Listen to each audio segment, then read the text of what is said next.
अध्याय 26वां। गौरी देवी का व्याघ्र को अपने साथ ले जाने के लिए ब्रह्मा जी से आज्ञा मांगना, ब्रह्मा जी का उसे दुष्कर्मी बताकर रोकना, देवी का शरणागत को त्यागने से इनकार करना, ब्रह्मा जी का देवी की महत्ता बताकर अनुमति देना और देवी का माता पिता से मिलकर मंदराचल को जाना।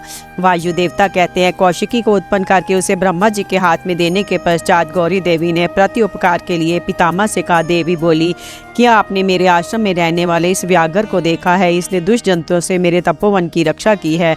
ये मुझ में अपना मन लगाकर अन्याय भाव से मेरा भजन करता रहा है, अतः इसकी रक्षा के सिवा दूसरा कोई मेरा प्रिय कार्य नहीं है। ये मेरे अंतःपुर में विचरने वाला होगा। भगवान शंकर इसे प्रसन्नतापूर्वक गणेश्वर का पद प्रदान करेंगे। मैं इसे आगे करके सखियों के साथ यहाँ से जाना चाहती हूँ। इसके लिए आप मुझे आज्ञा दें, क्योंकि आप प्रजापति हैं।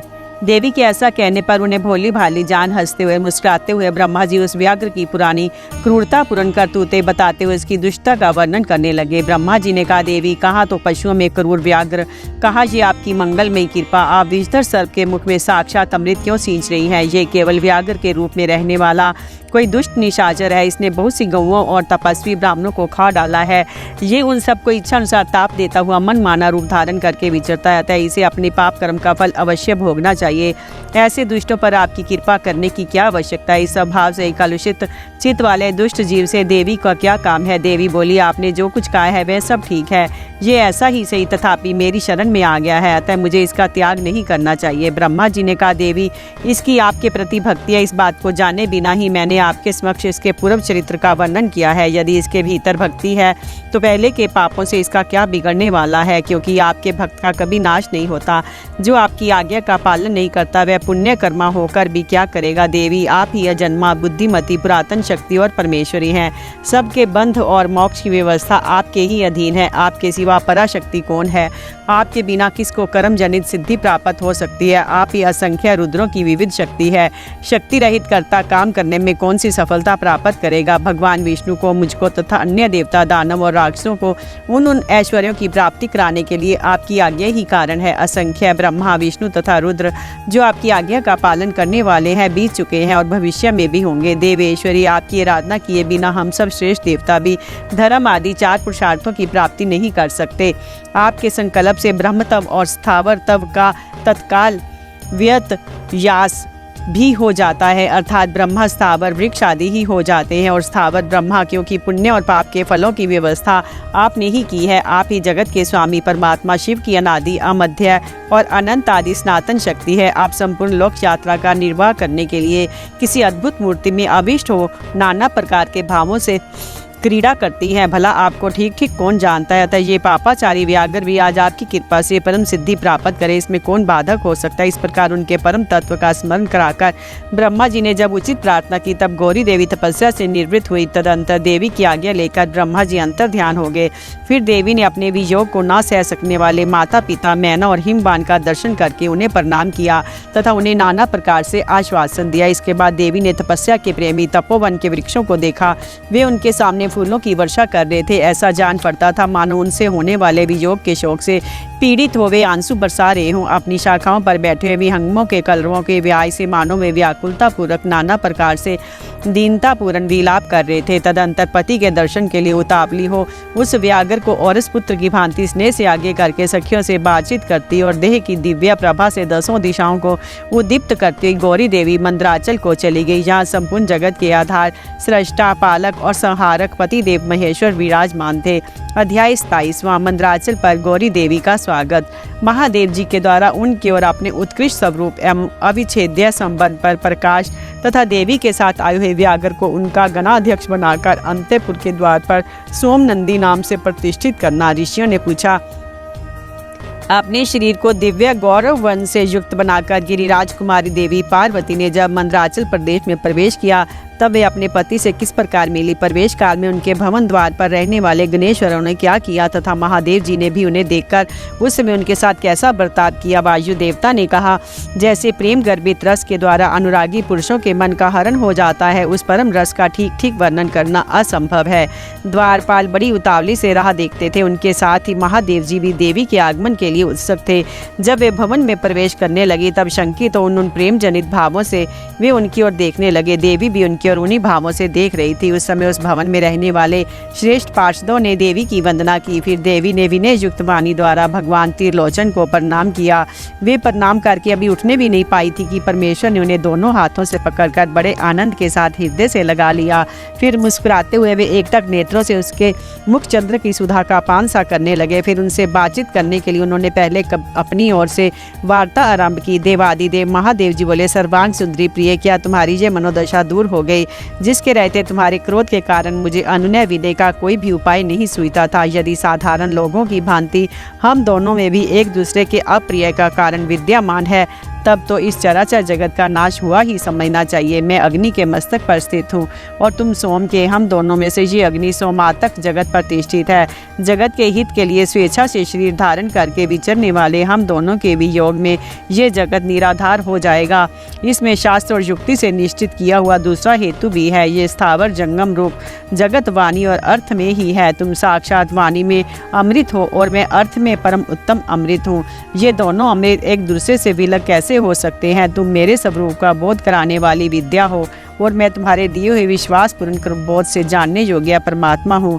हम दोनों क्रमशः विद्यात्मा और वेदात्मा हैं। फिर इस हम में वियोग होना कैसे संभव है? मैं अपने प्रयत्न से जगत की सृष्टि और संहार नहीं करता। एकमात्र आज्ञा से ही सबकी सृष्टि और संहार उपलब्ध होते हैं। वे अत्यंत गौरवपूर्ण आज्ञा तुम ही हो। ऐश्वर्य का एकमात्र सार आज्ञा है, क्योंकि वही स्वतंत्रता का लक्षण है। आज्ञा से वियुक्त होने पर मेरा ऐश्वर्य कैसे होगा? हम लोगों का एक दूसरे से विलग होकर रहना कभी संभव नहीं है। देवताओं के कार्य की सिद्धि के उद्देश्य से ही मैंने उस समय उस दिन लीलापूर्वक व्यंग्य वचन कहा था।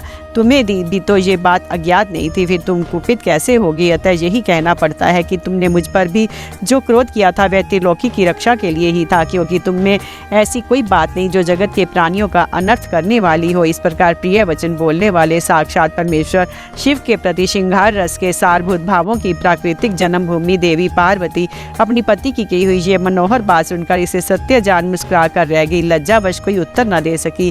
केवल कौशिकी के यश का वर्णन छोड़कर और कुछ उन्होंने नहीं कहा। देवी ने कौशिकी के विषय में जो कुछ कहा उसका वर्णन करता हूँ। देवी बोली, भगवान, मैंने जिस कौशिकी की सृष्टि की है उसे क्या आपने नहीं देखा है? वैसी कन्या ना तो इस लोक में हुई है न होगी। यूं कहकर देवी ने उसके विंध्य पर्वत पर निवास करने तथा सम्रांगन में शुंभ और निशुंभ का वध करके उन पर विजय पाने का प्रसंग सुनाकर उसके बल पराक्रम का वर्णन किया। साथ ही ये भी बताया कि ये उपासना करने वाले लोगों को सदा प्रत्यक्ष फल देती है तथा निरंतर लोगों की रक्षा करती रहती है। इस विषय में ब्रह्मा जी आपको आवश्यक बात बताएंगे।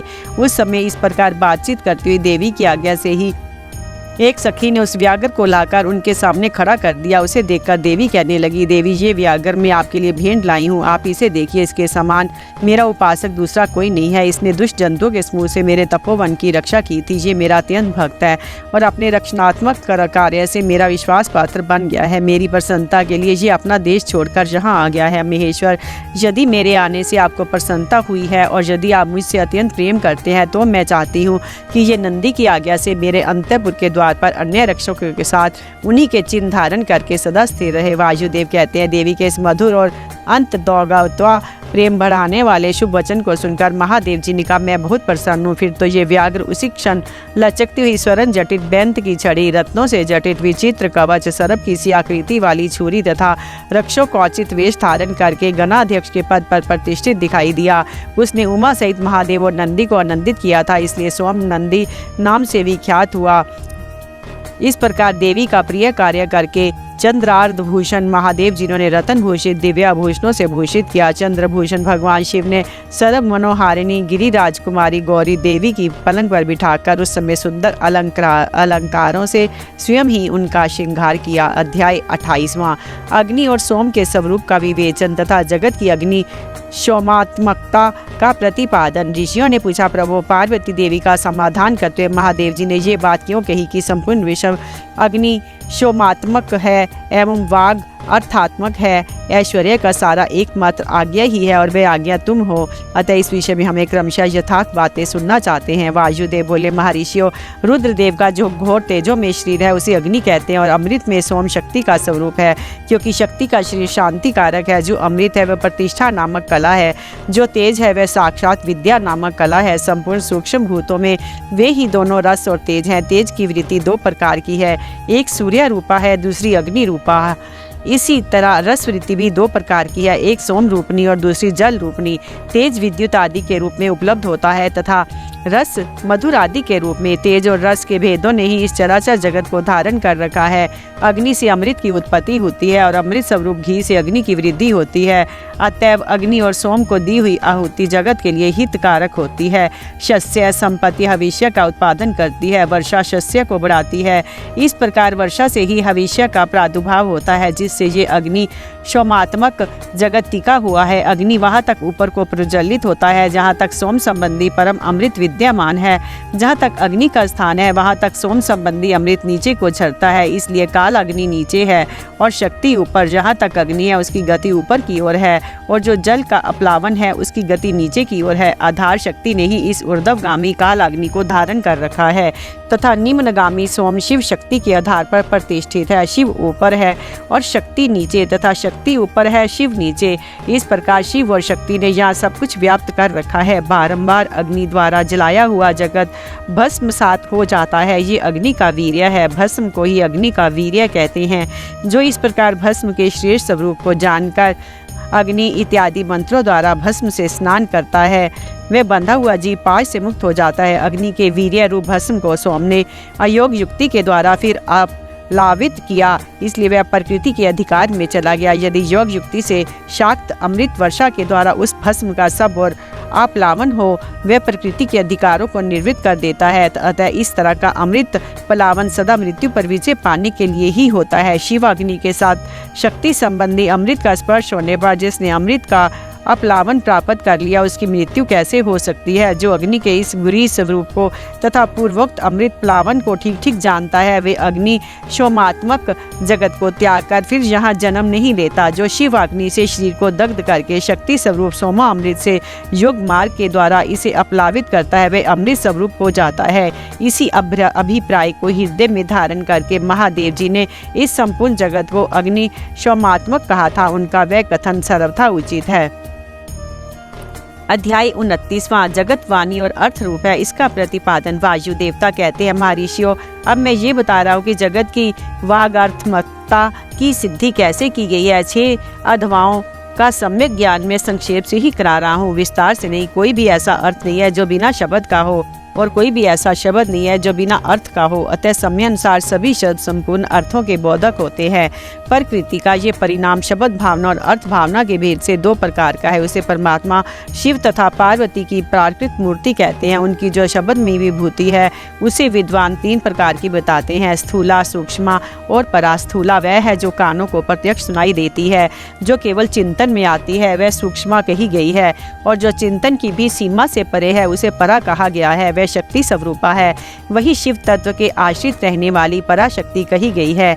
ज्ञान शक्ति के संयोग से वही इच्छा की उपोद्बली उसे दृढ़ करने वाली होती है, वह संपूर्ण शक्तियों की समाइष्ट रूपा है। वहाँ शक्ति तत्व के नाम से विख्यात और समस्त कार्य समूह की मूल प्रकृति मानी गई है, उसी को कुंडली कहा गया है। वही विशुद्धाधव परा माया है, वह स्वरूपतः विभाग रहित होती हुई भी 6 अध्यायों के रूप में विस्तार को प्राप्त होती है। इन 6 अध्यायों से 3 तो शब्द रूप है और 3 अर्थ रूप बताए गए हैं। सभी पुरुषों को आत्मशुद्धि के अनुरूप संपूर्ण तत्वों के विभाग से लय और भोग के अधिकार प्राप्त होते हैं। वे संपूर्ण तत्व कलाओं द्वारा यथा योग्य प्राप्त हैं। परा प्रकृति के जो आदि में 5 प्रकार के परिणाम होते हैं वे ही निवृत्ति आदि कलाएं हैं। मंत्राध्वा, पताध्वा और वर्णाध्वा ये 3 अध्वा शब्द से संबंध रखते हैं तथा भुवनाध्वा, तत्वाध्वा और कलाध्वा ये तीन अर्थ से संबंध रखने वाले इन सब में से परस्पर व्यापक भाव बताया जाता है। संपूर्ण मंत्र पदों से व्याप्त है क्योंकि वे वाक्य रूप है। संपूर्ण पद भी वर्णों से व्याप्त है क्योंकि विद्वान पुरुष वर्णों के समूह को ही पद कहते हैं। वे वर्ण भी भुवनों से व्याप्त हैं क्योंकि उन्हीं में उनकी उपलब्धि होती है। भुवन भी तत्वों के समूह द्वारा बाहर भीतर से व्याप्त है क्योंकि उनकी उत्पत्ति ही तत्वों से हुई है। उन कारण भूता तत्वों से ही उनका आरंभ हुआ है। अनेक भुवन उनके अंदर से ही प्रकट हुए हैं। उनमें से कुछ तो पुराणों में प्रसिद्ध हैं। अन्य भुवनों का ज्ञान शिव संबंधी आगम से प्राप्त करना चाहिए। कुछ तत्व सांख्य और योग शास्त्रों में भी प्रसिद्ध है। शिव शास्त्रों में प्रसिद्ध तथा दूसरे में भी जो तत्व हैं वे सबके सब कलाओं द्वारा यथा योग्य व्याप्त हैं। परा प्रकृति के जो आदि काल में 5 परिणाम हुए वे ही निवृत्ति आदि कलाएं हैं। वे 5 कलाएं उत्तरोत्तर तत्वों से व्याप्त हैं। अतः पराशक्ति सर्वत्र व्याप्त है। वे विभाग रहित होकर भी 6 अध्वाओं के रूप में विभक्त है। शक्ति से लेकर पृथ्वी तत्व पर्यंत संपूर्ण तत्वों का प्रादुर्भाव शिव तत्व से हुआ है। अतः जैसे घड़े आदि मिट्टी में व्याप्त है उसी प्रकार वे सारे तत्व एकमात्र शिव से ही व्याप्त हैं। जो 6 अध्वाओं से प्राप्त होने वाला है वही शिव का परम धाम है। 5 तत्वों के शोधन से व्यापिका और अव्यापिका शक्ति जानी जाती है। निवृत्ति कला के द्वारा रुद्रलोक पर्यंत ब्रह्मांड की स्थिति का शोधन होता है। प्रतिष्ठा कला द्वारा उससे भी ऊपर जहाँ तक अव्यक्त की सीमा है वहाँ तक की शोध की जाती है। मध्यवर्तनी विद्या कला द्वारा उससे भी ऊपर विधेश्वर पर्यंत स्थान का शोधन होता है। शांति कला द्वारा उससे भी ऊपर के स्थान का तथा शांत्य तीता कला के द्वारा अध्वा के अंत तक का शोधन हो जाता है। उसी को परम व्योम कहा गया है। ये 5 तत्व बताए गए जिनसे संपूर्ण जगत व्याप्त है। वही साधकों का ये सब कुछ देखना चाहिए। जो अध्वा की व्याप्ति को ना जानकर शोधन करना चाहता है वह शुद्धि से वंचित रह जाता है। उसके फल को नहीं पा सकता। उसका सारा परिश्रम व्यर्थ केवल नरक की ही प्राप्ति कराने वाला होता है। शक्तिपात का संयोग हुए बिना तत्वों को ठीक ठीक ज्ञान नहीं हो सकता। उनकी व्याप्ति और वृद्धि का ज्ञान भी असंभव है। शिव की जो चित्त स्वरूपा परमेश्वरी पराशक्ति है वही आज्ञा है। उस कारण रूपा आज्ञा के सहयोग से ही शिव संपूर्ण शिव के अधिष्ठाता होते हैं। विचार दृष्टि से देखा जाए तो आत्मा में कभी विकार नहीं होता। ये विकार की प्रतीति माया मात्र है। ना तो बंधन है ना उस बंधन से छुटकारा दिलाने वाली कोई मुक्ति है। शिव की जो अव्यभिचारिणी पराशक्ति है वही संपूर्ण ऐश्वर्य की पराकाष्ठा है। वे उन्हीं के समान धर्म वाली है और विशेषतः उनके उन विलक्षण भावों से युक्त है। उसी शक्ति के साथ शिव ग्रस्त बने हुए हैं। वह भी सदा उन शिव के ही साथ उनकी गृहिणी बनकर रहती है। जो प्रकृति जन्य जगत रूप कार्य है वही उन शिव दंपति की संतान है। शिव करता है और शक्ति कारण, यही उन दोनों का भेद है। वास्तव में एकमात्र साक्षात शिव ही 2 रूपों में स्थित है। कुछ लोगों का कहना है कि स्त्री और पुरुष रूप में ही उनका भेद है। अन्य लोग कहते हैं कि पराशक्ति शिव में नित्य समवेत है। जैसे प्रभा सूर्य से भिन्न नहीं है उसी प्रकार चित्त स्वरूपनी पराशक्ति शिव से अभिन्न है। यही सिद्धांत है। अतः शिव परम कारण है। उनकी आज्ञा से ही परमेश्वरी है। उसी से प्रेरित होकर शिव की अविनाशी मूल प्रकृति कार्य भेद से महामाया माया और त्रिगुणात्मिक पर प्रकृति इन 3 रूपों में स्थित हो 6 अध्वाओं को प्रकट करती है। वह 6 प्रकार का अथवा वागर्थमय है। वही संपूर्ण जगत के रूप में स्थित है। सभी शास्त्र समूह इसी भाव का विस्तार से प्रतिपादन करते हैं। अध्याय 30वां। अध्याय 31वां। ऋषियों के प्रश्न का उत्तर देते हुए वायुदेव के द्वारा शिव के स्वतंत्र एवं सर्वानुग्राहक स्वरूप का प्रतिपादन। तदंतर ऋषियों ने कई कारण दिखाकर पूछा, वायुदेव यदि शिव सदा शांत भाव से रहकर सब पर अनुग्रह करते हैं तो सबकी अभिलाषाओं के एक साथ ही पूर्ण क्यों नहीं कर देते? जो सब कुछ करने में समर्थ होगा वह सबको एक साथ ही बंधन मुक्त क्यों नहीं कर सकेगा? यदि कहें अनादिकाल से चले आने वाले सबके विचित्र कर्म अलग अलग हैं अतः सबको एक समान फल नहीं मिल सकता तो ये ठीक नहीं है, क्योंकि कर्मों की विचित्रता भी यहाँ नियामक नहीं हो सकती। कारण कि वे कर्म भी ईश्वर के कराने से ही होते हैं। इस विषय में बहुत कहने से क्या लाभ? उपयुक्त रूप से विभिन्न युक्तियों द्वारा फैलाई गई नास्तिकता जिस प्रकार शीघ्र ही निवृत्त हो जाए वैसा उपदेश दीजिए। वायु देवता ने कहा, ब्राह्मणों आप लोगों ने युक्तियों से प्रेरित होकर जो संशय उपस्थित किया है वह उचित ही है, क्योंकि किसी बात को जानने की इच्छा अथवा तत्व ज्ञान के लिए उठाया गया प्रश्न साधु बुद्धि वाले पुरुषों में नास्तिकता का उत्पादन नहीं कर सकता। मैं इस विषय में ऐसा प्रमाण प्रस्तुत करूंगा जो सत्पुरुषों के मोह को दूर करने वाला है। असत्पुरुषों का जो अन्यथा भाव होता है उसमें प्रभु शिव की कृपा का अभाव ही कारण है। परिपूर्ण परमात्मा शिव के परम अनुग्रह के बिना कुछ भी कर्तव्य नहीं है, ऐसा निश्चय किया गया है। पुरानुग्रह परम में स्वभाव ही पर्याप्त है, अन्यथा निस्वभाव पुरुष किसी पर भी अनुग्रह नहीं कर सकता। पशु और पाश रूप सारा जगत ही पर कहा गया है, वह अनुग्रह का पात्र है। पर को अनुग्रहित करने के लिए पति की आज्ञा का समन्वय आवश्यक है। पति आज्ञा देने वाला वही सदा सब पर अनुग्रह करता है। उस अनुग्रह के लिए आज्ञा रूप अर्थ को स्वीकार करने पर शिव परतंत्र कैसे कहे जा सकते हैं? अनुग्राहक की उपेक्षा न रखकर कोई भी अनुग्रह सिद्ध नहीं हो सकता। अतः स्वातंत्र्य शब्द के अर्थ की अपेक्षा न रखना ही अनुग्रह का लक्षण है। जो अनुग्रही है वह परतंत्र माना जाता है, क्योंकि पति के अनुग्रह के बिना उसे भोग और मोक्ष की प्राप्ति नहीं होती। जो मूर्त अंतरात्मा वे भी अनुग्रह के पात्र हैं, क्योंकि उनसे भी शिव की आज्ञा की निवृत्ति नहीं होती। वे भी शिव की आज्ञा से बाहर नहीं है। यहाँ कोई ऐसी वस्तु नहीं है जो शिव की आज्ञा के अधीन ना हो। सकल होने पर भी जिसके द्वारा हमें निष्कल शिव की प्राप्ति होती है, उसे मूर्ति या लिंग के रूप में साक्षात शिव ही विराज रहे हैं। वह शिव की मूर्ति है। ये बात तो उपचार से कही जाती है। जो साक्षात निष्कल तथा परम कारण रूप शिव है, वे किसी के द्वारा भी साकार अनुभाव से उपलक्षित नहीं होते। ऐसी बात नहीं है। यह प्रमाण गम्य होना उनके स्वभाव का उत्पादक नहीं है। प्रमाण अथवा प्रतीक मात्र से अपेक्षा बुद्धि का उदय नहीं होता। वे परम तत्व के उपलक्षण मात्र हैं। इसके सिवा और उनका कोई अभिप्राय नहीं है। कोई ना कोई मूर्ति ही आत्मा का साक्षात उपलक्षण होती है। शिव की मूर्ति है। इस कथन का अभिप्राय ये है कि उस मूर्ति के रूप में परम शिव विराजमान है। मूर्ति उनका उपलक्षण है। जैसे काष्ठ आदि आलंबन का आश्रय लिए बिना केवल अग्नि कहीं उपलब्ध नहीं होती, उसी प्रकार शिव भी मूर्ति आत्मा में आरूढ़ हुए बिना उपलब्ध नहीं होते। यही वस्तु स्थिति है। जैसे किसी से ये कहने पर कि तुम आग ले आओ, उसके द्वारा जलती हुई लकड़ी आदि के सिवा साक्षात अग्नि नहीं लाई जाती। उसी प्रकार शिव का पूजन भी मूर्ति रूप में ही हो सकता है, अन्यथा नहीं। इसलिए पूजा आदि में मूर्ति आत्मा की परिकल्पना होती है, क्योंकि मूर्ति आत्मा के प्रति जो कुछ किया जाता है वह साक्षात शिव के प्रति किया गया ही माना गया है। लिंग आदि में विशेषतः अर्चा विग्रह में जो पूजन कृत्य होता है वे भगवान शिव का ही पूजन है। उन मूर्तियों के रूप में शिव की भावना करके हम लोग शिव की ही उपासना करते हैं। जैसे परमेष्ठी शिव मूर्ति आत्मा पर अनुग्रह करते हैं, उसी प्रकार मूर्ति आत्मा में स्थित शिव हम पशुओं पर अनुग्रह करते हैं। परमेष्ठी शिव ने लोगों पर अनुग्रह करने के लिए ही सदाशिव आदि संपूर्ण मूर्ति आत्माओं को अधिष्ठित अपनी आज्ञा में रखकर अनुग्रहित किया है। भगवान शिव सब पर अनुग्रह ही करते हैं, किसी का निग्रह नहीं करते, क्योंकि निग्रह करने वाले लोगों में जो दोष होते हैं वे शिव में असंभव हैं। ब्रह्मा आदि के प्रति जो निग्रह देखे गए हैं वे भी श्रीकंठ मूर्ति शिव के द्वारा लोकहित के लिए ही किए गए हैं। विद्वानों की दृष्टि में निग्रह भी स्वरूप से दूषित नहीं है, इसलिए दंडनीय अपराधियों को राजाओं की ओर से मिले हुए दंड की प्रशंसा की जाती है। यदि साधु की रक्षा करनी हो तो असाधु का निवारण करना ही होगा। पहले साम आदि 3 उपायों से असाधु के निवारण का प्रयत्न किया जाता है। यदि ये प्रयत्न सफल नहीं हुआ तो अंत में चौथे उपाय दंड का ही आश्रय लिया जाता है। ये दंडांत अनुशासन लोकहित के लिए ही किया जाना चाहिए, यही उसके औचित्य को परिलक्षित कराता है। यदि अनुशासन इसके विपरीत हो तो इसे अहितकर कहते हैं। जो सदा हित में ही लगे रहने वाले हैं उन्हें ईश्वर का दृष्टांत अपने सामने रखना चाहिए। अतः जो दुष्टों को ही दंड देता है वह उस निग्रह कर्म को लेकर सत्पुरुषों द्वारा लांछित कैसे किया जा सकता है। लोक में जहाँ कहीं भी निग्रह होता है वह यदि विद्वेष पूर्वक न हो तभी श्रेष्ठ माना जाता है। जो पिता पुत्र को दंड देकर उसे अधिक शिक्षित बनाता है वह उसे द्वेष नहीं करता। शिव की आज्ञा का पालन ही हित है और जो हित है वही उनका अनुग्रह है। अतएव सबको हित में नियुक्त करने वाले शिव सब पर अनुग्रह करने वाले कहे गए हैं।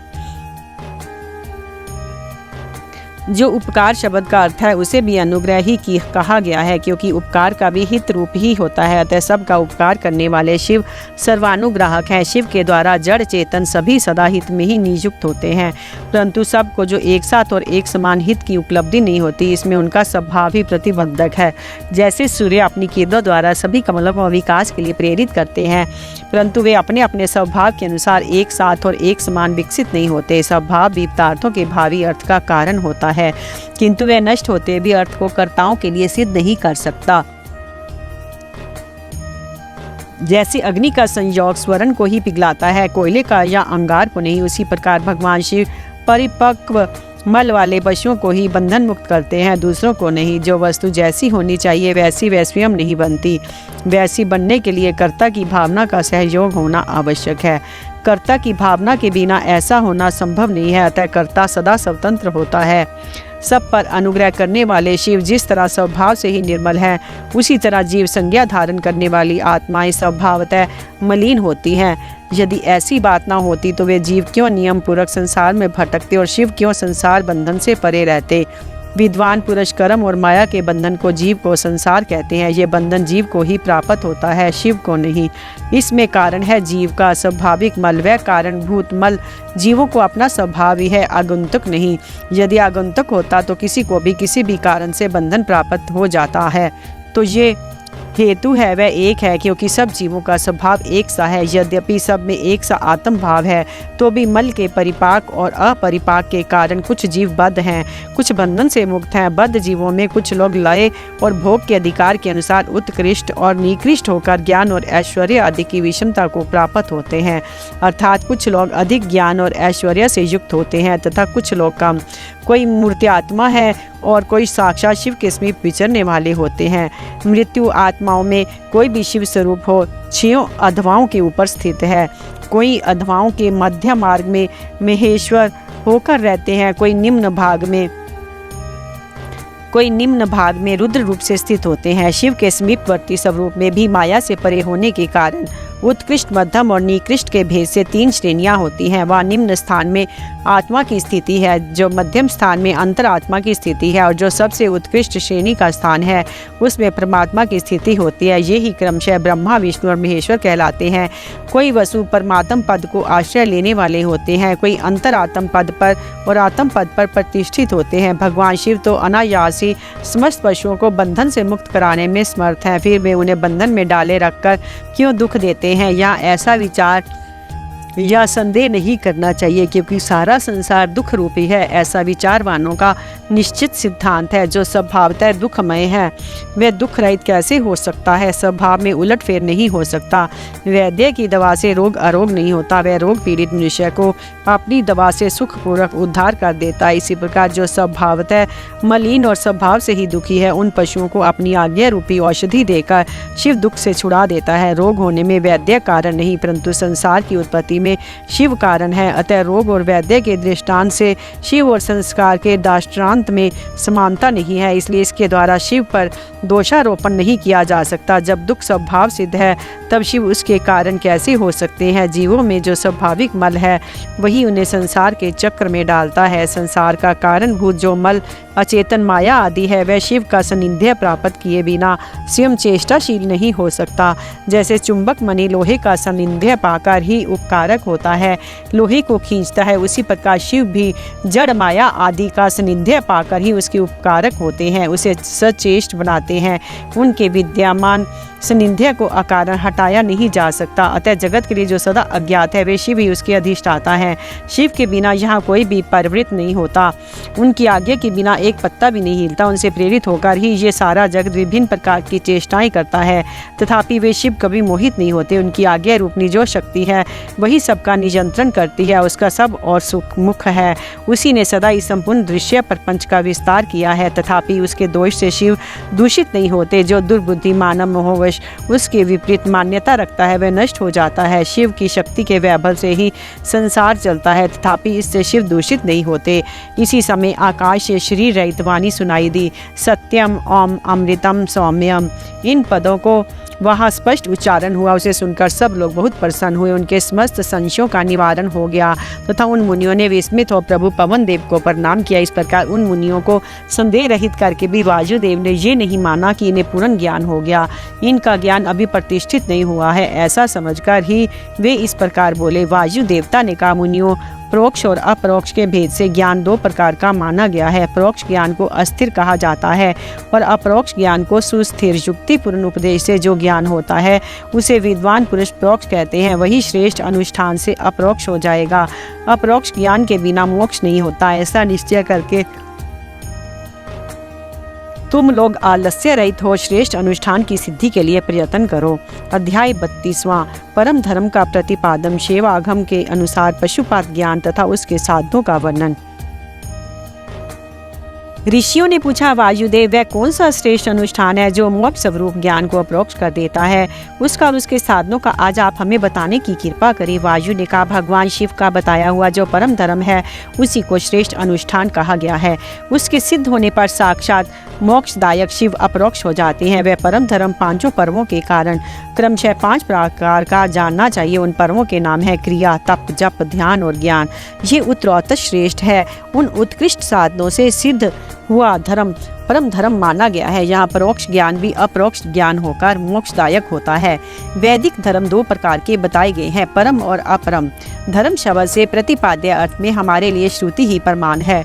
योग पर्यंत जो परम धर्म है वह श्रुतियों के शिरोभूत उपनिषद में वर्णित है। जो अपरम धर्म है वह उसकी अपेक्षा नीचे श्रुति के मुख भाग से अर्थात संहिता मंत्रों द्वारा प्रतिपादित हुआ है, जिसमें पशु जीवों का अधिकार नहीं है। वे वेदांत वर्णित धर्म परम धर्म माना गया है। उसमें भिन्न जो यज्ञ याग आदि हैं उसमें सबका अधिकार होने से वह साधारणतः अपरम धर्म कहलाता है। जो अपरम धर्म है वही परम धर्म का साधन है। धर्मशास्त्र आदि के द्वारा उसका सम्यक रूप से विस्तार पूर्वक सांगोपांग निरूपण हुआ है। भगवान शिव के द्वारा प्रतिपादित जो परम धर्म है उसी का नाम श्रेष्ठ अनुष्ठान में है। इतिहास और पुराणों द्वारा उसका किसी प्रकार विस्तार हुआ है, परंतु शैव शास्त्रों द्वारा उसके विस्तार का सांगोपांग निरूपण किया गया है। वही उसके स्वरूप का सम्यक रूप से प्रतिपादन हुआ है। साथ ही उसके संस्कार और अधिकार भी सम्यक रूप से विस्तार पूर्वक बताए गए हैं। शैव आगम के 2 भेद हैं, श्रोत और अश्रोत। जो श्रुति के 7 तत्व से संपन्न है वह श्रोत है और जो स्वतंत्र है वह अश्रोत माना गया है। स्वतंत्र शैवागम पहले 10 प्रकार का था, फिर 18 प्रकार का हुआ। वह कायिका आदि संज्ञाओं से सिद्ध होकर सिद्धांत नाम धारण करता है। श्रुति सार में जो शैव शास्त्र है उसका विस्तार 100 करोड़ श्लोकों में किया गया है।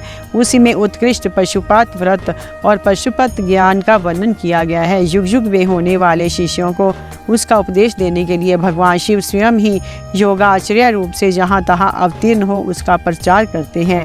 इस शैव शास्त्र को संक्षिप्त करके उसके सिद्धांत का प्रवचन करने वाले मुख्यतः 4 महर्षि हैं, रुरु, दधीच, अगस्त और महायशस्वी उपमन्यु। उन्हें संहिताओं का प्रवर्तक पशुपत जानना चाहिए। उनकी संतान परंपरा में सैकड़ों हजारों गुरुजन नाम हो चुके हैं। पशुपात सिद्धांत में जो परम धर्म बताया गया है वह चर्या आदि 4 पादों के कारण 4 प्रकार का माना गया है। उन चारों में जो पाशुपात योग है वह दृढ़ता पूर्वक शिव का साक्षात कराने वाला है, इसलिए पाशुपात योगी श्रेष्ठ अनुष्ठान माना गया है। उसमें भी ब्रह्मा जी ने जो उपाय बताया है उसका वर्णन किया जाता है। भगवान शिव के द्वारा परिकल्पित जो नामाष्टकमय योग है उसके द्वारा सहसा शैवी प्रज्ञा का उदय होता है। उस प्रज्ञा द्वारा पुरुष शीघ्र ही सुस्थिर परम ज्ञान प्राप्त कर लेता है। जिसके हृदय में वह ज्ञान प्रतिष्ठित हो जाता है उसके ऊपर भगवान शिव प्रसन्न होते हैं।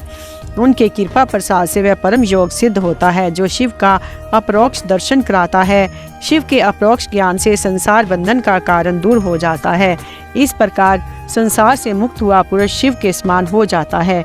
ये ब्रह्मा जी का बताया हुआ उपाय है, उसी का पृथक वर्णन करते हैं। शिव, महेश्वर, रुद्र, विष्णु, पितामह, ब्रह्मा, संसार वैद्य, सर्वज्ञ और परमात्मा, ये मुख्यतः 8 नाम हैं।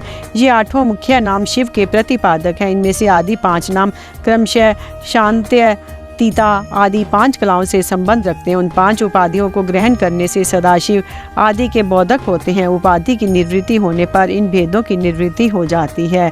वह पद ही नित्य है, किंतु उस पद पर प्रतिष्ठित होने वाले अनित्य कहे गए हैं। पदों का परिवर्तन होने पर पद वाले पुरुष मुक्त हो जाते हैं। परिवर्तन के अनंतर पुनः दूसरे आत्माओं का उस पद की प्राप्ति बताई गई है और उन्हीं के वे आदि 5 नाम नियत होते हैं। उत्पादन आदि योग से अन्य 3 नाम भी त्रिविध उपाधि का प्रतिपादन करते हुए शिव में अनुगत होते हैं। अनादि मल का संसर्ग उनमें पहले से ही नहीं है तथा वे स्वभावतः अत्यंत शुद्ध स्वरूप है, इसलिए शिव कहलाते हैं। अथवा वे ईश्वर समस्त कल्याण में गुणों के एकमात्र घनीभूत विग्रह है, इसलिए शिव तत्व के अर्थ को जानने वाले श्रेष्ठ महात्माओं ने शिव कहते हैं। 23 तत्वों से परे जो प्रकृति बताई गई है उससे भी परे 25वें तत्व के स्थान में पुरुष को बताया गया है, जिसे वेद के आदि में ओंकार रूप कहा गया है। ओंकार और पुरुष में वाच्यवाचक भाव संबंध है। उसके यथार्थ स्वरूप का ज्ञान एकमात्र वेद से ही होता है। वे ही वेदांत में प्रतिष्ठित हैं, किंतु वह प्रकृति से संयुक्त है। अतः उससे भी परे जो परम पुरुष है उसका नाम महेश्वर है, क्योंकि प्रकृति और पुरुष दोनों की प्रवृत्ति उसी के अधीन है। अथवा ये जो अविनाशी त्रिगुण में तत्व है इसे प्रकृति समझना चाहिए। इस प्रकृति को माया कहते हैं। ये माया जिनकी शक्ति उन मायामती पति का नाम महेश्वर है। महेश्वर के संबंध से जो माया अथवा प्रकृति में शोभ उत्पन्न करते हैं वे अनंत या विष्णु कहे गए हैं। वे ही कालात्मा और परमात्मा आदि नामों से पुकारे जाते हैं। उन्हीं को स्थूल और सूक्ष्म रूप भी कहा गया है। दुख अथवा दुख के हेतु का नाम सत्य है। जो प्रभु उसका द्रावण करते हैं उसे मार भगाते हैं। उन परम कारण शिव को साधु पुरुष रुद्र कहते हैं। कला काल आदि तत्वों से लेकर भूतों में पृथ्वी पर्यंत जो 36 तत्व हैं उन्हीं से शरीर बनता है। उस शरीर इंद्रियां आदि में जो तंद्रा रहित हो व्यापक रूप में स्थित है वे भगवान शिव रुद्र कहे गए। जगत के पिता रूप जो मूर्ति आत्मा है उन सब के पिता के रूप में भगवान शिव विराजमान है, इसलिए वे पितामह कहे गए हैं। जैसे रोगों के निदान को जानने वाले वैद्य तदनुकूल उपायों और दवाओं से रोग को दूर कर देता है, उसी तरह ईश्वर लय योग अधिकार से सदा जड़ मूल सहित संसार रोग की निवृत्ति करते हैं। अतः संपूर्ण तत्वों के ज्ञाता विद्वान उन्हें संसार वैद्य कहते हैं। इस विषयों के ज्ञान के लिए 10 इंद्रियों के हेतु हुए भी जीव तीनों कालों में होने वाला स्थूल सूक्ष्म पदार्थों को पूर्ण रूप से नहीं जानते, क्योंकि माया ने ही उन्हें मल से आवृत कर दिया है। परंतु भगवान सदाशिव संपूर्ण विषयों के ज्ञान के साधनभूत इंद्रिय आदि के न होने पर भी जो वस्तु जिस रूप में स्थित है उसे उसी रूप में ठीक ठीक जानते हैं, इसलिए वे सर्वज्ञ कहलाते हैं। जो इन सभी उत्तम गुणों से नित्य संयुक्त होने के कारण सबकी आत्मा है, जिनके लिए अपने से अतिरिक्त किसी दूसरी आत्मा की सत्ता नहीं है, वे भगवान शिव स्वयं ही परमात्मा हैं। आचार्य की कृपा से इन 8 नामों का अर्थ सहित उपदेश पाकर शिव आदि 5 नामों द्वारा निवृत्ति आदि 5 कलाओं की ग्रंथि का क्रमशः छेदन और गुण के अनुसार शोधन करके गुणित उद्घात युक्त और अनिरुद्ध प्राणों द्वारा हृदय कंठ तालु भूमध्य और ब्रह्मांड से युक्त पर्यष्टक का भेदन करके सुषुप्ना नाड़ी द्वारा अपनी आत्मा को सहस्त्रार चक्र के भीतर ले जाए। उसका शुभ्र वर्ण है, वह तरुण सूर्य के सदृश रक्त वर्ण केसर के द्वारा रंजित और अधोमुख है। उसके 50 दलों में स्थित अ से लेकर क्ष तक सबिंदु अक्षर कर्णिका के बीच में गोलाकार चंद्रमंडल है। ये चंद्रमंडल छत्राकार में स्थित है। उसमें एक ऊर्ध्वमुख 12 दल कमल को आवृत कर रखा है। उस कमल की कर्णिका में विद्युत सदृश अकथ आदि त्रिकोण यंत्र हैं। उस यंत्र के चारों ओर सुधा सागर होने के कारण वह मणिद्वीप के आकार का हो गया। उस द्वीप के मध्य भाग में मणिपीठ है। उसके बीच में नाद बिंदु के ऊपर हंस पीठ है। उस पर परम शिव विराजमान है। चंद्रमंडल के ऊपर शिव के तेज में अपनी आत्मा को संयुक्त करें। इस प्रकार जीव को शिव में लीन करके शाक्त अमृत वर्षा के द्वारा अपने शरीर के अभिषिक्त होने की भावना करें।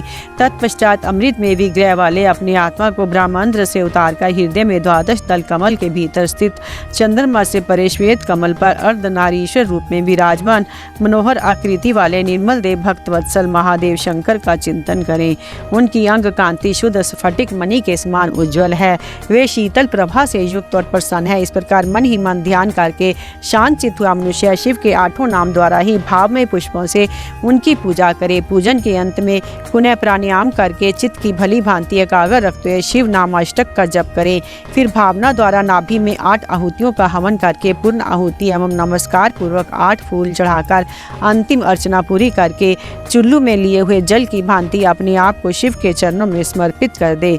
इस प्रकार करने से शीघ्र ही मंगल में पाशुपात ज्ञान की प्राप्ति हो जाती है और साधक उस ज्ञान की सुस्थिरता पा लेता है। साथ ही वह परम उत्तम पशुपात व्रत एवं परम योग को पाकर मुक्त हो जाता है, इसमें संशय नहीं है। अध्याय 33वां पाशुपात व्रत की विधि और महिमा तथा भस्म धारण की महत्ता।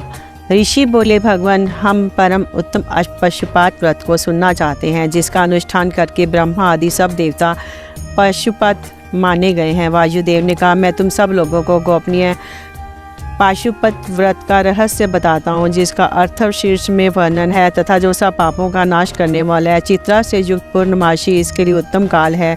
शिव के द्वारा अनुग्रहित स्थान ही इसके लिए उत्तम देश है अथवा क्षेत्र, बगीचे आदि तथा वन प्रांत भी शुभ एवं प्रशस्त देश है। पहले त्रयोदशी को भली भांति स्नान करके नित्य कर्म संपन्न कर ले, फिर अपने आचार्य की आज्ञा लेकर उनका पूजन और नमस्कार करके व्रत के अंग रूप से देवताओं की विशेष पूजा करें।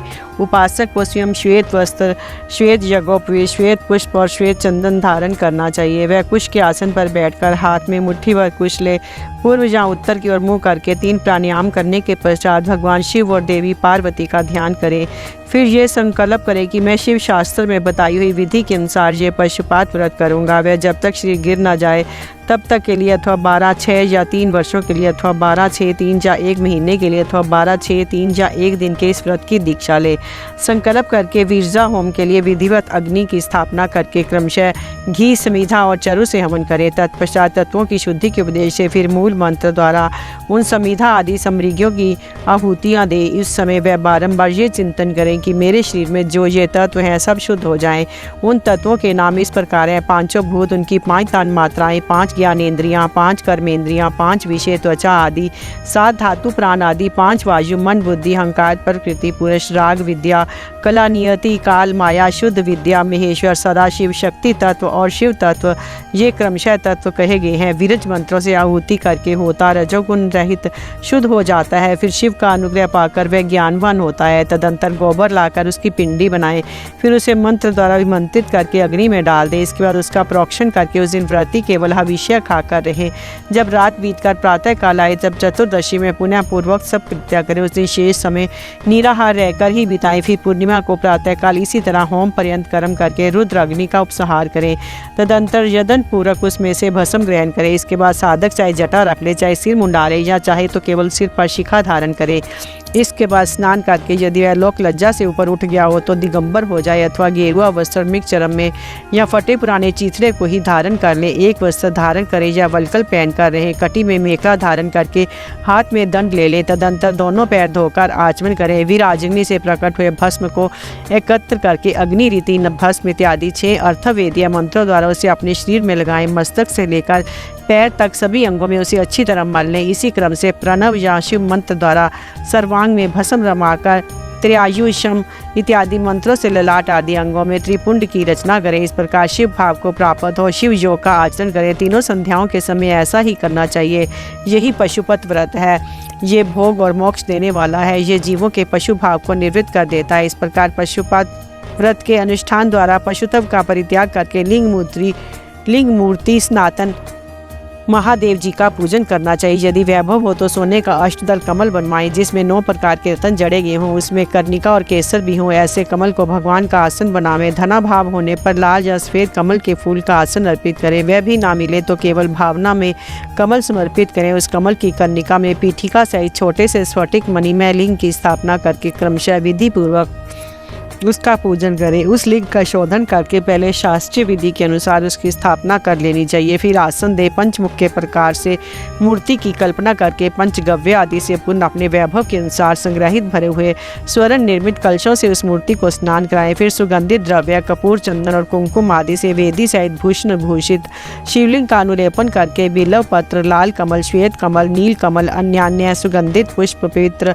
एवं उत्तम पत्र तथा दूर्वा और अक्षत आदि विचित्र उपचार चढ़ाकर यथाप्राप्त सामग्रियों द्वारा महापूजन की विधि से उसमें मूर्ति की अर्घ्य अर्चना करें। फिर धूप, दीप और नैवेद्य निवेदन करें। इस तरह भगवान शिव को उत्तम वस्त्र निवेदन करके अपना कल्याण करें। उस व्रत में विशेषतः वे सभी वस्तुएं देनी चाहिए जो अपने को अधिक प्रिय हो, श्रेष्ठ और न्यायपूर्वक उपार्जित हुई हो। बिल्व पत्थर, उत्पल और कमलों की संख्या 1-1000 होनी चाहिए। अन्य पत्रों और फूलों में से प्रत्येक की संख्या 108 होनी चाहिए। इन सामग्रियों में भी बिल्व पत्थर को विशेष यत्न पूर्वक जुटाएं। उसे भूल कर भी ना छोड़ें। सोने का बना हुआ एक ही कमल 1 सहस्त्र कमलों से श्रेष्ठ बताया गया है। नील कमल आदि के विषय में भी यही बात है। ये सब बिल्व पत्रों के समान ही महत्व रखते हैं। अन्य पुष्पों के लिए कोई नियम नहीं है। वे जितने मिले उतने ही चढ़ाने चाहिए। अष्टांग अर्घ्य उत्कृष्ट माना जाता है। धूप और आलेप के विषय में बात यह है कि वामदेव नामक मुख में चंदन, तत्पुरुष नामक मुख में हरिताल और ईशान नामक मुख में भस्म लगाना चाहिए। कोई भस्म की जगह आलेपन का विधान करते हैं। दूसरे प्रकार के धूप का विधान होने से कुछ लोग प्रसिद्ध धूप का निषेध करते हैं। अघोर नामक मुख के लिए श्वेत अगुरु का धूप देना चाहिए। तत्पुरुष नामक मुख के लिए कृष्ण अगुरु के धूप का विधान है। वामदेव के लिए गूगल, साध्यो जात मुख के लिए सौगंधिक तथा ईशान के लिए भी उशीर आदि धूप को विशेष रूप से देना चाहिए। शर्करा, मधु, कपूर, कपिला गाय का घी, चंदन का चूरा तथा अगुर नामक काष्ठ आदि का चूर्ण, इन सबको मिलाकर जो धूप तैयार किया जाता है उस सब के लिए सामान्य रूप से उपयोग के योग्य बताया गया है। कपूर की बत्ती और घी के दीपक जलाकर दीपमाला देनी चाहिए। तत्पश्चात प्रत्येक मुख के लिए प्रत्येक अर्घ्य और आचमन देने का विधान है। प्रथम आवरण में गणेश और कार्तिकेय की पूजा करनी चाहिए। उनके साथ ही ब्रह्मंगों की पूजा आवश्यक है। प्रथम आवरण की पूजा हो जाने पर द्वितीय आवरण में चक्रवर्ती विघ्नेश्वरों का पूजन करना चाहिए। तृतीय वरण में भव आदि अष्ट मूर्तियों का पूजा का विधान है। वहीं महादेव आदि एकादश मूर्तियों का भी पूजन आवश्यक है। चौथे आवरण में सभी अग्निश्वर पूजनीय है। पंचावरण में कमल के ब्रह्म भाग में क्रमशः 10 दिक्पालों, उनके अस्त्रों अनुचरों की क्रमशः पूजा करनी चाहिए। वही ब्रह्मा के मानस पुत्रों की, समस्त ज्योतिर्गणों की, सब देवी देवताओं की, सभी आकाशचारियों की, पाताल वासियों की, अखिल मनुष्यरों की, योगियों की, सब यज्ञों की, द्वादश सूर्यों की, मातृकाओं की, गणों सहित क्षेत्रपालों की, इस समाचार चराचर जगत की पूजा करनी चाहिए। इन सबको शंकर जी की विभूति मानकर शिव की प्रसन्नता के लिए ही इनका पूजन करना उचित है। इस प्रकार आवरण पूजा के पश्चात परमेश्वर शिव का पूजन कार्यों ने भक्ति प्रवाह पूर्वक घृत और व्यंजन सहित मनोहर हविष्य निवेदन करना चाहिए। मुख शुद्धि के लिए आवश्यक उपकरणों सहित तांबूल देकर नाना प्रकार के फूलों से पुण्य इष्ट देव का श्रृंगार करें, आरती उतारे। तत्पश्चात पूजन का शेष कृत्य पूर्ण करें। प्याला तथा उपकारक सामग्रियों सहित शैया समर्पित करें। शैया पर चंद्रमा के समान चमकीला हार दे, राजोचित मनोहर वस्त्र सब प्रकार से संचित कर दे। स्वयं पूजन करे, दूसरों से भी कराएं तथा पूजन में आहुति दे। इसके बाद स्तुति, प्रार्थना और जप करके पंचाक्षरी विद्या को जपे, परिक्रमा और प्रणाम करके अपने आप को समर्पित करें। तदंतर ईश देव के सामने ही गुरु और ब्राह्मण की पूजा करें। इसके बाद अर्घ्य और 8 फूल देकर पूजित लिंग या मूर्ति से देवता का विसर्जन करें। फिर अग्निदेव को भी विसर्जन करके पूजा समाप्त करें। मनुष्य को चाहिए कि प्रतिदिन इसी प्रकार पूर्वोक्त रूप से सेवा करें। पूजन के अंत में स्वर्ण में कमल तथा अन्य सब उपकरणों सहित उस शिवलिंग को गुरु के हाथ में दे दें अथवा शिवालय में स्थापित कर दें। गुरुओं, ब्राह्मणों तथा विशेषतः व्रतधारियों की पूजा करके सामर्थ्य हो तो भक्त ब्राह्मणों तथा दीनों और अनाथों को भी संतुष्ट करें।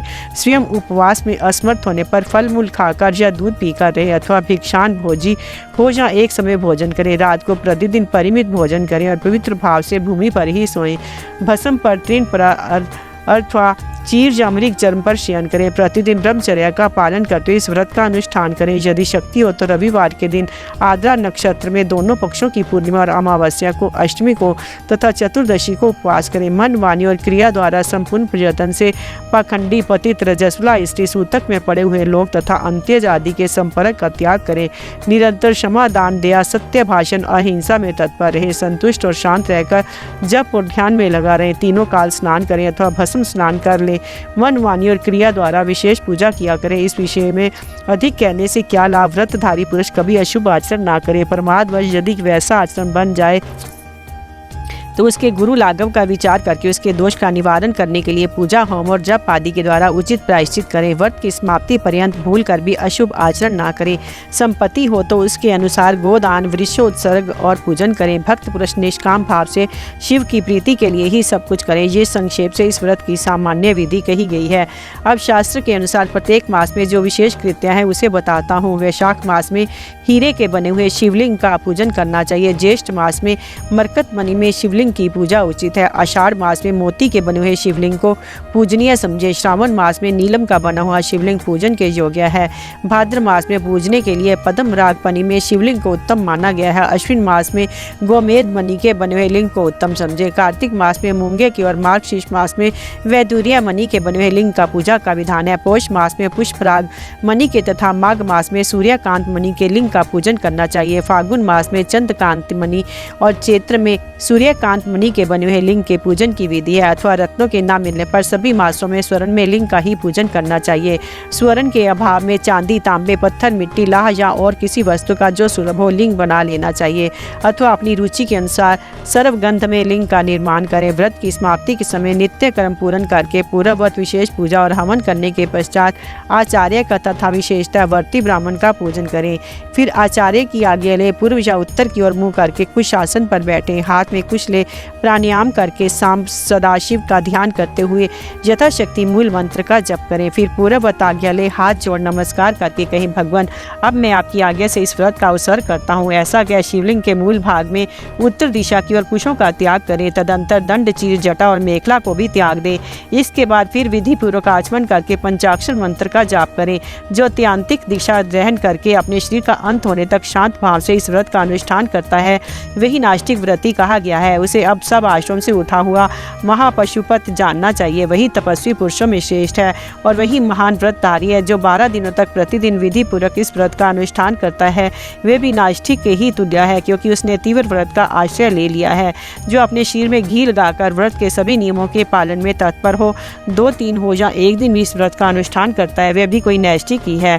जो निष्काम होकर अपना परम कर्तव्य मानकर अपने आप को शिव के चरणों में समर्पित करके इस उत्तम व्रत का सदा अनुष्ठान करता है उसके सामने कहीं कोई नहीं है। विद्वान ब्राह्मण भस्म लगाकर महापातक जनित अत्यंत दारुण पापों में भी तत्काल छूट जाता है, इसमें संशय नहीं है। रुद्र अग्नि का जो सबसे उत्तम वीर्य है वही भस्म कहा गया है, अतः जो सभी समयों में भस्म लगाए रहता है वह वीर्यवान माना गया है। भस्म में निष्ठा रखने वाले पुरुष के सारे दोष उस भस्म अग्नि के संयोग से दग्ध होकर नष्ट हो जाते हैं। जिसका शरीर भस्म स्नान से विशुद्ध है वह भस्मानिष्ठ कहा गया है। जिसके सारे अंगों में भस्म लगा हुआ है, जो भस्म से प्रकाशमान है, जिसने भस्म में त्रिपुंड लगा रखा है तथा जो भस्म से स्नान करता है वह भस्मनिष्ठ माना गया है। भूत, प्रेत, पिशाच तथा अत्यंत दुस्सह रोग भी भस्मनिष्ठ के निकट से दूर भागते हैं, इसमें संशय नहीं है। वह शरीर को भासित करता है इसलिए भसित कहा गया है तथा पापों का भक्षण करने के कारण उसका नाम भस्म है। भूति ऐश्वर्य कारक होने से उसे भूति या विभूति भी कहते हैं। विभूति रक्षा करने वाली है अतः उसका नाम है रक्षा भी है। भस्म के महात्म को लेकर यहाँ और क्या कहा जाए। भस्म से स्नान करने वाला वर्ती पुरुष साक्षात महेश्वर देव कहा गया है। ये परमेश्वर रुद्र अग्नि संबंधी भस्म शिव भक्तों के लिए बड़ा भारी अस्त्र है, क्योंकि उसने धौम्य मुनि के बड़े भाई उपमन्यु के तप में आई हुई आपत्तियों का निवारण किया था। इसलिए सर्वथा प्रयत्न करके पशुपात व्रत का अनुष्ठान करने के पश्चात हवन संबंधी भस्म का धन के समान संग्रह करके सदा भस्म स्नान में तत्पर रहना चाहिए।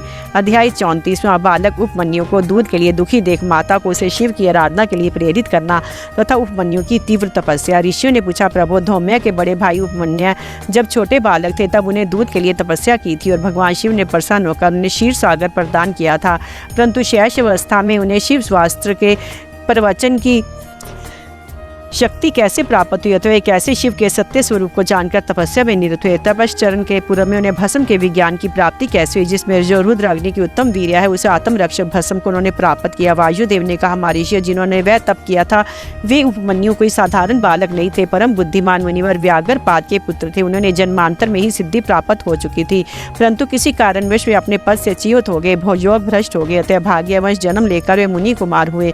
एक समय की बात है, अपने मामा के आश्रम में उन्हें पीने के लिए बहुत थोड़ा दूध मिला। उनके मामा का बेटा अपनी इच्छा के अनुसार गरम गरम उत्तम दूध पीकर उनके सामने खड़ा था। मातुल पुत्र का इस अवस्था में देखकर व्याघ्रपाद कुमार उपमन्यु के मन में ईर्ष्या हुई और वे अपनी माँ के पास जाकर बड़े प्रेम से बोले, माते महाभागे तपस्विनी, मुझे अत्यंत स्वादिष्ट गरम गरम गाय का दूध दो, मैं थोड़ा सा नहीं पीऊंगा। बेटे की ये बात सुनकर व्याघ्रपाद की पत्नी तपस्विनी माता के मन में उस समय बड़ा दुख हुआ। उसने पुत्र को बड़े आदर के साथ छाती से लगा लिया और प्रेम पूर्वक लाड प्यार करके अपनी निर्धनता का स्मरण हो आने से वह दुखी और विलाप करने लगी। महातेजस्वी बालक उपमन्यु बारंबार दूध को याद करके रोते हुए माता से कहने लगे, माँ दूध दो, दूध दो। बालक की उस हट को जानकर उस तपस्विनी ब्राह्मण पत्नी ने उसके हट के निवारण के लिए एक सुंदर उपाय किया। उसने स्वयं उच्च वृत्ति से कुछ बीजों का संग्रह किया था। उन बीजों को देकर उसने तत्काल उठा लिया और पीस कर पानी में घोल दिया। फिर मीठी वाणी में बोली, आओ आओ मेरे लाल, जो कि बालक को शांत करके हृदय से लगा लिया। दुख से पीड़ित हो उसने कृत्रिम दूध उसके हाथ में दे दिया। माता के दिए उस बनावटी दूध को पीकर बालक अत्यंत व्याकुल हो उठा, बोला और माँ ये दूध नहीं है। तब वह बहुत दुखी होगी और बेटे का मस्तक सूंघकर अपने दोनों हाथों से उसके कमल सदृश नेत्रों को पोंछती हुई बोली, बेटा अपने पास सभी वस्तुओं का अभाव होने के कारण दरिद्रतावश मुझे अभागिन ने पीसे हुए बीज को पानी में घोलकर ये तुम्हें मिथ्या दूध दिया था, तुम दूध नहीं दिया, ऐसा कहकर रोते हुए बारंबार दुखी करते हो, किंतु भगवान शिव की कृपा के बिना तुम्हारे लिए कहीं दूध नहीं है। भक्ति पूर्वक माता पार्वती और अनुचरों सहित भगवान शिव के चरणारविंदों में जो कुछ समर्पित किया गया हो वही संपूर्ण संपत्तियों का कारण होता है। महादेव जी ही धन देने वाले हैं। इस समय हम लोगों ने उनकी आराधना नहीं की है। वे भगवान इस काम पुरुषों को उनकी इच्छा के अनुसार फल देने वाले हैं।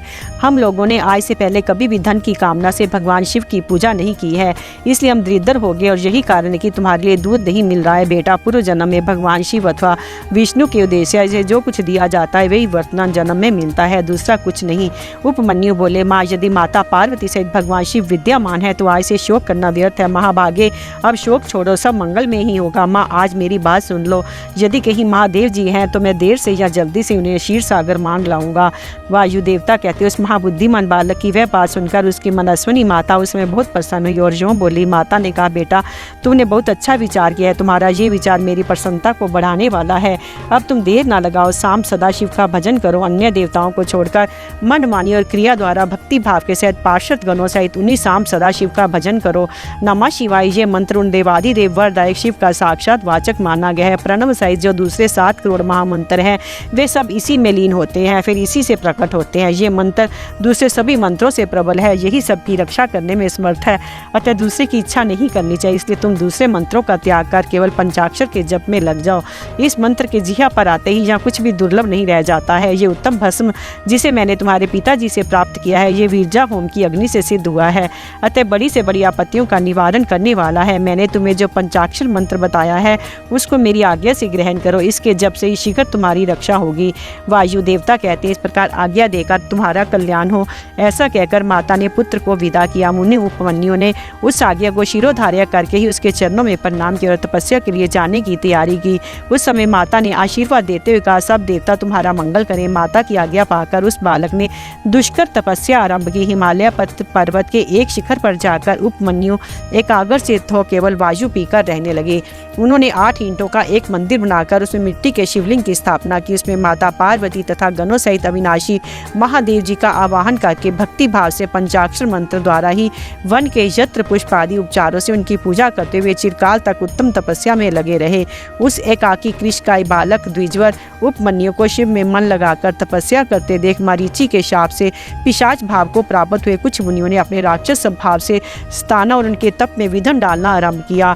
उनके द्वारा स्थायी जाने पर भी उपमन्यु किसी प्रकार तप में लगे रहे और सदा नमः शिवाय का आर्तनाद की भांति जोर जोर से उच्चारण करते रहे।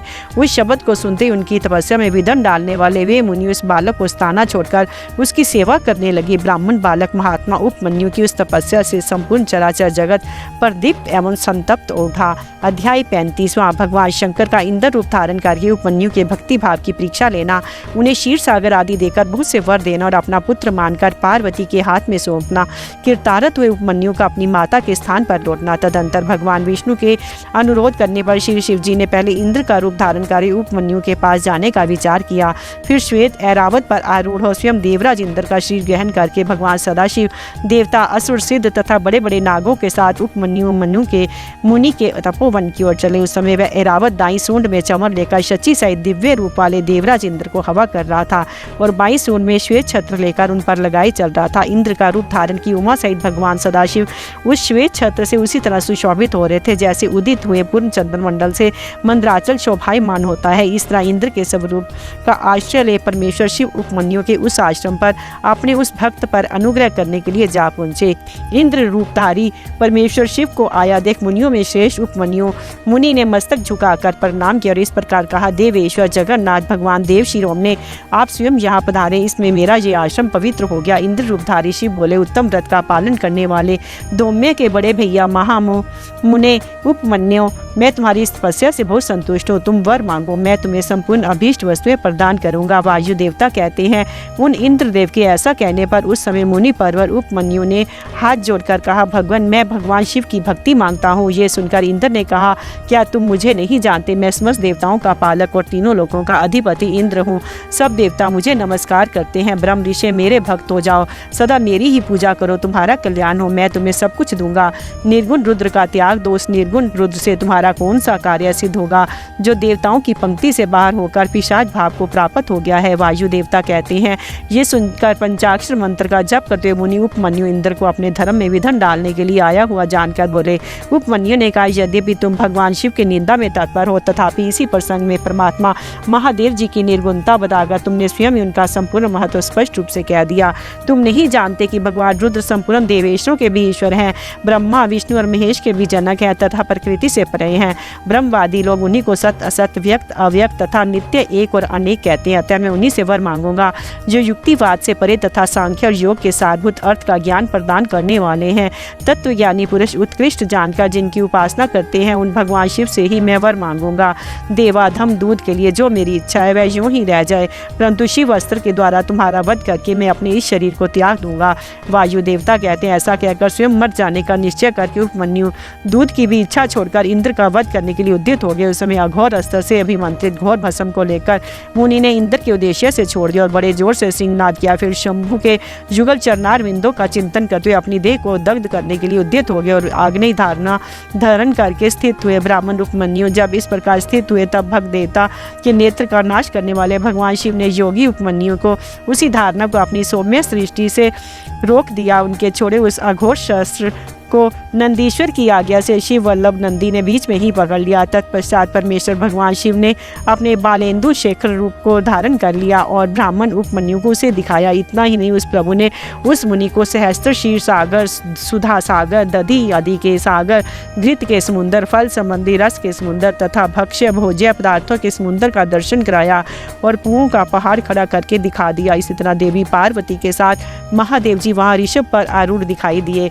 वे अपने गणाध्यक्षों तथा त्रिशूल आदि दिव्य अस्त्रों से घिरे हुए थे। देवलोक में धुंधभियां बजने लगी, आकाश से फूलों की वर्षा होने लगी तथा विष्णु ब्रह्मा और इंद्र आदि देवताओं से दसों दिशाएं आच्छादित हो गई। उस समय उपमन्यु आनंद सागर की लहरों से घिरे हुए थे। वे भक्ति विनम्र चित्त से पृथ्वी पर दंड की भांति पड़ गए। इस समय वहां मुस्कुराते हुए भगवान शिव ने यहाँ आओ कहकर उन्हें बुलाया। उनका मस्तक सूंघकर अनेक वर दिए। शिव बोले, वत्स, तुम अपने भाई बंधु के साथ सदा इच्छा अनुसार भक्ष्य भोज्य पदार्थ का उपभोग करो, दुख से छूटकर सर्वदा सुखी रहो, तुम्हारे हृदय में मेरे प्रति भक्ति सदा बनी रहे। महाभाग उपमन्यु, ये पार्वती देवी तुम्हारी माता है। आज मैंने तुम्हें अपना पुत्र बना लिया और तुम्हारे लिए क्षीर सागर प्रदान किया।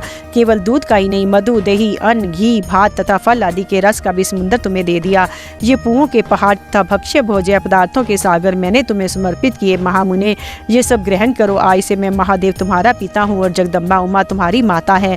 मैंने तुम्हें अमर तप तथा गणपति का सनातन पद प्रदान किया। अब तुम्हारे मन में जो दूसरी अभिलाषाएं हो, उन सबको तुम बड़ी प्रसन्नता के साथ वर के रूप में मांगो। मैं संतुष्ट हूँ, इसलिए वह सब दूंगा। इस विषय में कोई अन्यथा विचार नहीं करना चाहिए। वायुदेव कहते हैं, ऐसा कहकर महादेव जी ने दोनों हाथों से पकड़कर हृदय से लगा लिया और मस्तक सूंघकर ये कहते हुए देवी की गोद में दे दिया कि ये तुम्हारा पुत्र है। देवी ने कार्तिकेय की भांति प्रेम पूर्वक उनके मस्तक पर अपना कर कमल रखा, उन्हें अविनाशी कुमार पद प्रदान किया। क्षीर सागर ने भी साकार रूप धारण करके उनके हाथ में अनश्वर पिंडीभूत स्वादिष्ट दूध समर्पित किया। तत्पश्चात पार्वती देवी ने संतुष्ट चित्त हो उन योग जनित ऐश्वर्य, सदा संतोष, अविनाशिनी ब्रह्म विद्या और उत्तम समृद्धि प्रदान की।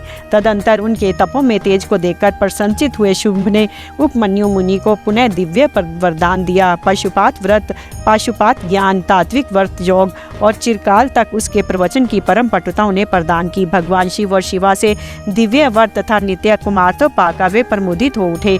इसके बाद प्रसन्नचित हो प्रणाम करके हाथ जोड़ ब्राह्मण उपमन्यु ने देव महेश्वर से ये वर मांगा। उपमन्यु बोले, देव देवेश्वर प्रसन्न होइए, परमेश्वर प्रसन्न होइए और मुझे अपनी परम दिव्य अव्यचारिणी भक्ति दीजिए। महादेव, मेरे जो अपने सगे संबंधी हैं उनमें मेरी सदा श्रद्धा बनी रहने का वर दीजिए। साथ ही अपना दास्तव उत्कृष्ट स्नेह और नित्य समीप्य प्रदान कीजिए। ऐसा कहकर प्रसन्नचित्त हुए द्विज श्रेष्ठ उपमन्यु ने हर्ष गदगद वाणी द्वारा महादेव जी का स्तवन किया। उपमन्यु बोले, देव महादेव शरणागत वत्सल करुणा सिंधु सांब सदाशिव, आप सदा मुझ पर प्रसन्न होइए। वायुदेव कहते हैं, उनके ऐसा कहने पर सबको वर देने वाले प्रसन्नात्मा महादेव ने मुनिवर उपमन्यु को इस प्रकार उत्तर दिया। शिव बोले, वत्स उपमन्यु, मैं तुम पर संतुष्ट हूँ, इसलिए मैंने तुम्हें सब कुछ दे दिया। ब्रह्म ऋषि, तुम मेरे सुदृढ़ भक्त हो, क्योंकि इस विषय में मैंने तुम्हारी परीक्षा ले ली है। तुम अजर अमर दुख रहित यशस्वी तेजस्वी और दिव्य ज्ञान से संपन्न हो। वो द्विज श्रेष्ठ, तुम्हारे बंधु बांधव कुल तथा गोत्र सदा अक्षय रहेंगे। मेरे पति तुम्हारे भक्ति सदा बनी रहेगी। विप्रवर, मैं तुम्हारे आश्रम में नित्य निवास करूंगा, तुम मेरे पास आनंद विचरोगे। ऐसा कहकर उपमन्यु को अभीष्ट वर दे करोड़ों सूर्य के समान तेजस्वी भगवान महेश्वर वहीं अंतर ध्यान हो गए। उन श्रेष्ठ परमेश्वर से उत्तम वर पाकर उपमन्यु का हृदय प्रसन्नता से खिल उठा। उन्हें बहुत सुख मिला और वे अपनी जन्मदायिनी माता के स्थान पर चले गए। वायवीय संहिता का पूर्व खंड संपूर्ण।